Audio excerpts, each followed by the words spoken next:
Alright, सो आज के इस वीडियो में अपन देखने वाले राइटिंग कैसे होती है फाइल में। ठीक है, इससे पहले तो अपन रीड कर रहे थे, अब आज राइट करके भी देख लेंगे। ठीक है,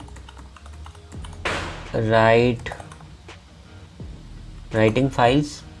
ठीक है, फाइल कैसे क्रिएट करेंगे, एक नया फाइल कैसे क्रिएट करेंगे। ऑलरेडी मेरे पास फाइल्स कुछ अवेलेबल है, मैंने स्टोर करके रखा था, अपलोड किया था। मैं आपको प्रीवियस वीडियो में बताया था, मैं आपको दिखा देता हूँ मैं कहाँ पे स्टोर किया हूँ। तो उसके लिए मुझे देखना पड़ेगा dbutils.fs.ls। यहाँ पे फाइल स्टोर के अंदर, टेबल्स के अंदर, इनपुट टेबल्स, मैंने एक फ़ोल्डर क्रिएट किया था इनपुट टेबल्स, इसके अंदर सारी फाइल्स अवेलेबल है। ठीक है, तो मैं डिस्प्ले मेथड का यूज़ करके मैं आपको आउटपुट दिखाता हूँ कि इसके अंदर कौन कौन सी फाइल्स हमारे पास अवेलेबल है। ठीक है, ओके, तो देखो ये सारी फाइल्स हमारे पास अवेलेबल है, जिसमें कि आप देख पाओगे CSV है, टेक्स्ट है, JSON है। ठीक है, तो ये सारी फाइल्स अवेलेबल है। अभी मैं क्या करूँगा, मैं यहाँ पे मैजिक कमांड भी यूज़ कर लेता हूँ। ठीक है,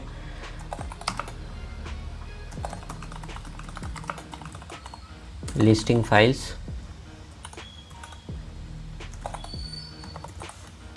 अब यहाँ पे फाइल्स को फिर मैं क्या करूँगा, रीड करूँगा फाइल को। %md रीडिंग, एक CSV फाइल को मैं रीड करूँगा। ठीक है, कैसे रीड करूँगा मैं आपको पहले भी बता चुका हूँ, कैसे क्या आप फाइल को रीड करते हैं। CSV फाइल हो, टेक्स्ट फाइल हो, एवरो फाइल, कुछ भी सब कुछ आप रीड कर सकते हैं इजली। तो मैं जल्दी करके दिखा देता हूँ। मेरे पास ये इस टेक्स्ट फाइल को मैं रीड करना चाहता हूँ, तो मैं इसका पाथ को कॉपी कर लूँगा एंड मैं एक डेटा फ्रेम क्रिएट कर लूँगा। कंट्रीज़ अंडरस्कोर रखूँगा मैं, हाइफन नहीं रखूँगा, _df इज इक्वल्स टू, मैं करूँगा spark.read.options। ठीक है, उसके बाद .csv, ये कर लिया मैं। इससे पहले मैं फाइल का पाथ यहाँ पे डिक्लेयर कर दूँगा। ठीक है, डिफ़ाइन किया मैंने, फाइल का पाथ ये रहा हमारा। एंड देन एक डेटा फ्रेम मैंने बनाया, CSV में मैं पास करूँगा path equals to file path. ठीक है, ये कैप्चर कर लेगा ये वाला पाथ।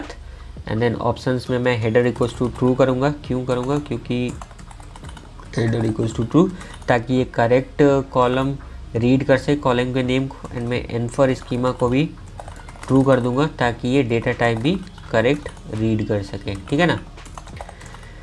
ओके, तो इस तरीके से अपन एक CSV फाइल को रीड करते हैं। तो अभी इसको मैं एक्सिक्यूट कर लेता हूँ एंड देन मैं इसका आउटपुट आपको दिखा देता हूँ, .display। ठीक है, इसका आउटपुट आप देख लो क्या आउटपुट है। तो ये रहे हमारी आउटपुट, जहाँ की कंट्री आईडी है, कंट्री के नेम है, उसकी नेशनलिटी है, उसकी कोड है, देन करस्पॉन्डिंग कैपिटल है, देन पॉपुलेशन कितनी है, ये सब वगैरह वगैरह, ये सब हमारे पास डेटा है। ठीक है, तो इस फाइल को मैंने रीड कर लिया। ये अभी किस फॉर्मेट में, ये CSV फॉर्मेट में। ठीक है, इसका अगर आप डेटा टाइप भी चेक करना चाहते हो तो चेक कर सकते हो। देखो यहाँ से ही चेक कर लो। ठीक है, ये इंटीजर है, ये स्ट्रिंग है, करेक्ट डेटा टाइप है, क्योंकि हमने स्कीमा को इन्फर किया है ना, इसलिए ये करेक्ट डेटा टाइप डिस्प्ले करेगा ही। ठीक है, अब मैं क्या चाहता हूँ, ये हमने रीड कर लिया, रीडिंग CSV, अब मैं राइट करना चाहता हूँ। ठीक है, तो मैं राइटिंग टू पार्के फॉर्मेट। ठीक है, मैं पार्के फॉर्मेट में राइट करना चाहता हूँ। ठीक है, अब देखो जिस तरीके से हमारी CSV फॉर्मेट होती है। ठीक है, CSV फॉर्मेट आप सभी को पता होगा, क्योंकि बचपन से आप CSV फाइल देखते आ रहे हो। टेक्स्ट फाइल भी आपको पता होगा, वर्ड फाइल पता होगा, XLS फाइल पता होगा। ठीक है, जब बिग डेटा पे अपन काम करते हैं ना, तो कुछ नए टाइप के फॉर्मेट पे हमें काम करने को मौका मिलता है, जैसे OCR फॉर्मेट हो गई, एवरो हो गई, पार्के हो गई। तो फिलहाल पार्के की अगर मैं बात करूँ तो पार्के भी एक टाइप का फाइल फॉर्मेटिंग होता है। जैसे कि आप रिलेशनल डेटाबेस की अगर मैं बात करूँ, ठीक है, तो रिलेशनल डेटाबेस में जब भी अपन फाइल को स्टोर करते हैं, डेटा को स्टोर करते हैं, तो वो रो वाइज डेटा स्टोर होती है। बट पार्के में क्या होता है, पार्के में ये कॉलम वाइज डेटा को स्टोर कराती है। तो इससे क्या होता है, जो रीडिंग होता है ना, रीडिंग बहुत फास्ट होता है। जब भी आप रीड करोगे पार्के फाइल से कुछ भी चीज़ अगर आपको रीड करनी है, तो ये बहुत फास्ट होगा compare to CSV file, normal file. ठीक है, क्योंकि ये जो डेटा को स्टोर करती है वो कॉलमनर फॉर्मेट में डेटा को स्टोर करती है। एंड इवन ये डेटा को भी कंप्रेस करती है। अगर मान लो डेटा की साइज़ आपकी 1 GB है मान लो, तो ये काफ़ी हद तक उसको कंप्रेस करके उसके साइज़ को भी रिड्यूस कर देती है। तो ये बहुत ही इफ़ेक्टिव होती है। जब भी आप स्पार्क पे काम करते हो ना, तो आप ज़्यादातर पार्क के फॉर्मेट पे काम करोगे ही करोगे, क्योंकि ये सारी खूबियाँ पार्क के फॉर्मेट को बहुत ही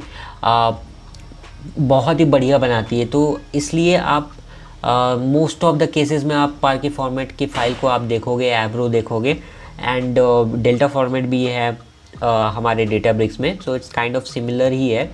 तो फिलहाल के लिए अपन पार्क के फॉर्मेट में इसको कन्वर्ट करने वाले हैं। पार्क के फॉर्मेट में जब इसको डेटा को अपन राइट करेंगे ना, तो ये क्या होगा, डेटा को स्टोर करेगा पार्टीशन में, ठीक है। तो अगर आपका डेटा बहुत बड़ा है तो ये मल्टीपल पार्टीशन में स्टोर करेगा। पार्टीशन के साइज़ भी आप डिफ़ाइन कर सकते हो। वो सब चीज़ अपन देखने वाले आने वाले सेशन में। बट फ़िलहाल के लिए मैं आपको नॉर्मल सा बता देता हूँ कि कैसे क्या पार्क के फॉर्मेट में अपन फाइल को स्टोर करा सकते हैं, ठीक है।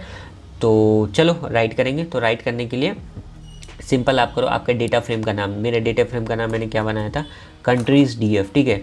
तो इसको आपको लिखना है और सिंपल है, आपको यूज़ करना है राइट। सो data frame dot right dot, आपको किस फॉर्मेटिंग में चाहिए, तो मेरे को पार्के में चाहिए, मैं पार्के में कन्वर्ट राइट करना चाहता हूँ। सो data frame dot right dot पार्के फॉलोड बाई पाथ। कहाँ पे जाके आपको स्टोर कराना है, तो मुझे स्टोर कराना है फाइल स्टोर के अंदर, टेबल्स के अंदर। मैं एक नया फोल्डर क्रिएट करना चाहता हूँ एज आउटपुट फाइल्स, इस नाम से मैं एक नया फोल्डर क्रिएट कर रहा हूँ। इससे पहले मैं फोल्डर किया था इनपुट फाइल्स, ठीक है। तो जो फाइल में रीड किया, ठीक है, ये इनपुट टेबल्स है, ठीक है। इनपुट टेबल के अंदर ये फाइल है। अब मैं आउटपुट टेबल के नाम से बनाऊँगा, ठीक है। आउटपुट टेबल्स या आउटपुट फाइल्स कुछ भी कर लो यार, आउटपुट टेबल्स ही रख लेते हैं, क्योंकि मैंने इनपुट टेबल रखा है इसलिए आउटपुट टेबल कर देता हूँ, ठीक है। तो आउटपुट टेबल के अंदर मैं अपने फाइल को स्टोर करना चाहता हूँ। तो सबसे पहले आपको पाथ देना पड़ेगा, फॉलोड बाई फाइल का नाम। तो ये CSV फाइल है कंट्रीज़, तो मैं कंट्रीज़ इन्फो ही रख देता हूँ, ठीक है। मैं यहाँ पे अंडरस्कोर देता हूँ, कंट्रीज़ इन्फो। तो ये हमारी फ़ाइल की नाम हो गई। आपको एक्सटेंशन देने की ज़रूरत नहीं है, क्योंकि मैंने यहाँ पे ऑलरेडी डिफ़ाइन कर दिया डॉट पार्के, तो ये पार्के में ही जाके सेव हो जाएगी, ठीक है। इसलिए आपको एक्सटेंशन डॉट पार्के लिखने की ज़रूरत नहीं है। तो ये बेसिकली क्या करेगा, ये एक बिहाइंड द सीन्स इस वाले फोल्डर के अंदर ये जाके ना सबसे पहले एक फ़ोल्डर क्रिएट करेगा। पहले फाइल नहीं क्रिएट करेगा, ये पहले एक फ़ोल्डर क्रिएट करेगा, ठीक है। क्योंकि ये जो है ना पार्टीशन करेगा, आप चाहो या ना चाहो ये डेटा को पार्टीशन कर देगा। इसलिए ये सबसे पहले एक फ़ोल्डर क्रिएट करेगा। क्यों? क्योंकि ये डेटा को फाइल को ये पार्टीशन करेगा। तो उस फोल्डर के अंदर क्या क्या होगा, उस फोल्डर के अंदर हमारे पार्टीशन फाइल होंगे, और एडिशनली ये कुछ और ट्रांजैक्शनल फाइल को, लॉग फाइल को भी स्टोर करेगा। वो सब कुछ मैं आपको दिखाने वाला हूँ, फोल्डर के अंदर जाके दिखाऊंगा, ठीक है।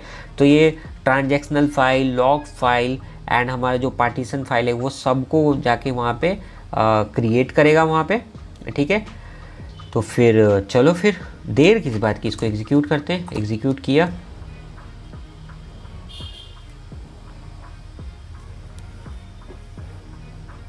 ओके। सो एग्जीक्यूट हो गई। अब अगर मैं आपको DB utils के थ्रू अगर दिखाना चाहूँ वो भी आप देख सकते हो, या फिर मैं चलो आपको कैटलॉग में लेके चलता हूँ। कैटलॉग में जाने के बाद आप DBFS में जाओ, DBFS में जाने के बाद फाइल स्टोर में जाओ। फाइल स्टोर में जाओगे तो टेबल्स में जाओगे, टेबल्स में अंदर अब देखो एक और नई फोल्डर क्रिएट हो गई आउटपुट टेबल के नाम से। आउटपुट टेबल के नाम से देखो मैंने आपको क्या बोला, सबसे पहले ये एक फ़ोल्डर क्रिएट करेगा। डायरेक्टली ये कोई फाइल नहीं क्रिएट करता है, ये एक फ़ोल्डर क्रिएट किया है, कंट्रीज़ इन्फो के नाम से एक फ़ोल्डर क्रिएट किया। इस फोल्डर के अंदर देखो क्या क्या चीज़ें होंगी, देखो ये सारे फाइल्स हैं, ठीक है। तो ये मेन फाइल आपका ये पार्टीशन फाइल, देखो पार्ट 0000 एक ही पार्टीशन इसने क्रिएट किया। अगर आपको मल्टीपल पार्टीशन क्रिएट करानी है तो आप डिफ़ाइन करोगे कोड के अंदर कि मेरे को इतने पार्टीशन चाहिए, 3 पार्टीशन चाहिए, 4 पार्टीशन चाहिए, जितने भी पार्टीशन चाहिए आपको डिफ़ाइन करनी पड़ेगी। तो ये है हमारी पार्टीशन फाइल जो एग्जैक्ट फाइल है, ठीक है। इसको यहाँ पे आप देख नहीं सकते हो। इसके अलावा आपके लॉग फाइल है एंड ट्रांजैक्शनल फाइल है, ठीक है। तो ये सब कुछ ये क्रिएट करती है जब भी आप पार्क के फॉर्मेट में कन्वर्ट करोगे, ठीक है। Okay cool. तो अब हम क्या करेंगे, ये चीज़ हमने देखा कि कैसे क्या कन्वर्ट करते हैं पार्के फॉर्मेट में। तो बहुत ही आसानी से आप इसको कर सकते हो। अगर आपको पार्के फाइल को भी रीड करनी है ना, पार्के फाइल को मान लो अभी जो आपने पार्के फाइल को क्रिएट किया है उसको मान लो अगर आपको रीड करनी है तो वो भी आप रीड कर सकते हो कि सिंपल spark.read.parquet करो और फाइल का पाथ दे दो तो आप इजीली से रीड कर सकते हो। ये चीज़ मैं आपको नेक्स्ट ट्यूटोरियल में बताऊंगा कि पार्के फाइल को कैसे रीड किया जाता है, इसीलिए मैंने आपको अभी बता दिया कि राइट कैसे करते हैं पार्के में, ठीक है। आप खुद से ट्राई करो, नहीं होता है तो मैं आपको अगली सेशन में बताता हूँ नेक्स्ट ट्यूटोरियल में, ठीक है। तो फिर मिलते हैं अगली वीडियो में।